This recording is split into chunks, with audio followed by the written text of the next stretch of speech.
LWO's story continued this week in a very interesting way, so we'll see what's new there. We'll also check out what's new with a story on Smackdown, a canceled mega faction, and more. Starting things off with LWO's storyline and the latest developments there. Santos has been on quite the hot streak since leaving Rey Mysterio and the LWO. He ended up cheating his way all the way up to the grand finals of the United States Championship tournament against Kevin Owens. And for this match, Santos did come out with Angel and Humberto to most likely find a way to once again cheat and get his victory over Kevin Owens by any means possible. But as many fans expected, the LWO did get involved in the match, but the involvement came fast and early. The LWO took out Angel and Humberto right as the bell was ringing for the match to begin, just to make sure that Santos doesn't cheat his way to victory and has to earn it straight up. Santos did come pretty close and had several near falls, but ultimately came up short to Kevin Owens. And it'll now be Kevin Owens versus Logan Paul at the Royal Rumble for the United States title. Some fans are a little bummed out because a lot of fans were expecting to see either Rey Mysterio return to spoil the match for Santos, or to see the payoff for Zelina Vega's big secret that she was teasing. We didn't get to see either of those things happen on the January 5th edition of Smackdown, but they're definitely still in play to take place over the next few weeks. Reports claim that Rey Mysterio is due back literally any week now, so we can definitely expect to see Rey Mysterio make his big return by getting some sort of ambush attack done on Santos Escobar on SmackDown. So a version of that return just has to take place for Rey Mysterio here in the near future. And as far as an update for Zelina's secret, that's the one thing that has a questionable future, because Zelina has only made mention of the secret on social media. So she's yet to officially tease the secret on WWE television within the story. So until her secret is introduced within the storyline, we can't assume that the payoff is coming anytime soon for that. Some fans are even discussing the idea of Santos Escobar potentially having an informant within the LWO that's giving him intel. Those potential suspects being Zelina Vega, Cruz, or Wilde.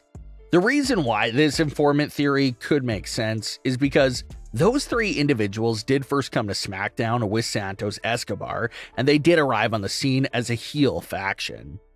So it's not like they're always been babyface and Santos just stunned them with his recent heel turn.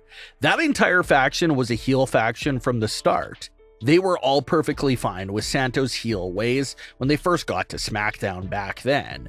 So could it be one of those three original members that will betray Rey and reveal their secret allegiance to Santos Escobar? It's definitely possible, but that might be hard to pull off at the current stage of this story. We've seen Zelina Vega crying and defending Rey Mysterio on multiple occasions, so it may feel really weird to see her suddenly betray Rey out of nowhere. But then again, maybe faking those feelings and emotions. And for Cruz and Wilde, it'll be interesting to see if one of them was hiding a secret as well. But Zelina Vega's talk about holding a secret has everyone wondering what the next big twist and reveal in this story could turn out to be. A new storyline has just kicked on SmackDown that has some fans wondering where it could be headed. This all went down when Ashante the Adonis went to Nick Aldis' office to speak to him. Adonis said that he didn't want Nick to feel sorry for him, but he just needs an opportunity. Nick Aldis said that he believed in Adonis and had some ideas for him that he might like. Now, this was a significant moment because it appears to be the start of a brand new story and potentially even has implications on other ongoing stories.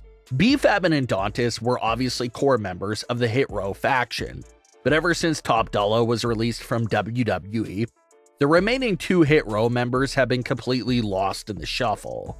Now, we know B-Fab's main role in late 2023 was trying to talk to Bobby Lashley and trying to talk herself into joining Lashley and the Profits.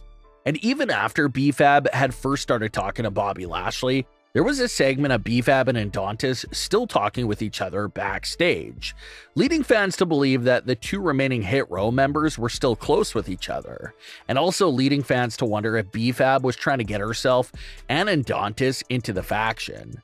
Now, like we previously discussed, there's been no mention of B-Fab or any other updates to that storyline, which made fans wonder if the story was completely dropped or not. The status of the B-Fab situation story is still a mystery, but what appears to be confirmed here from the backstage segment is that Adonis appears to be moving on from B-Fab and waiting to join Bobby Lashley. He just wants any opportunity for himself. And the fact that this was a moment that was aired during WWE Smackdown tells us that it will be a very important news story in the coming weeks. It's not like it was a digital exclusive clip. It was a clip that was a part of the main show. So the next few weeks of Smackdown should include some payoff of seeing the great ideas that Nick Aldis has in store for Adonis.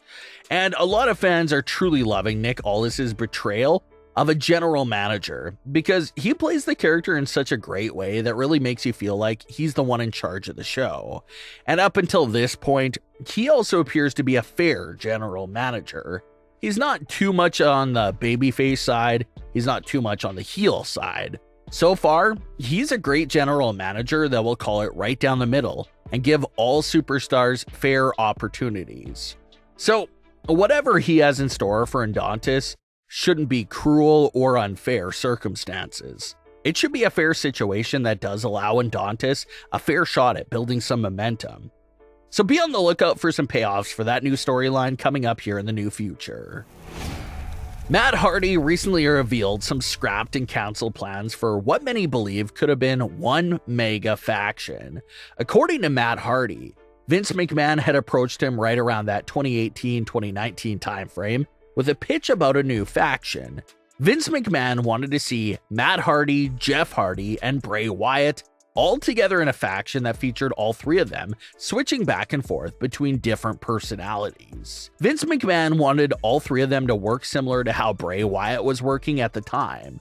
Bray had this nice guy Firefly Funhouse persona, but quite literally turned into a monster when he was in the ring as the Fiend. That's what Vince wanted the Hardys to be like as well. He wanted Jeff Hardy to introduce Willow to WWE television and switch back and forth between those two personalities. Vince McMahon wanted Matt Hardy's broken persona to be the persona Matt switches back and forth from. So having this three-man faction of these three intense characters that have multiple personalities would have just possibly been one of the scariest factions of all time. Everyone thinks it could have been a hit faction. The Hardys were fresh off their WWE return at the time. Matt's broken persona was at the peak of its popularity, and Bray Wyatt was right at the start of his Fiend era as well. So the timing would have been perfect for a pairing like that. Unfortunately, though, it never happened or was even hinted at. Bray, Matt, and Jeff did have quite the funny backstage Raw moment with each other right around that time. But other than that, there was no advancements back then to seeing this faction come together. But what are your thoughts on today's stories? Leave your comments below.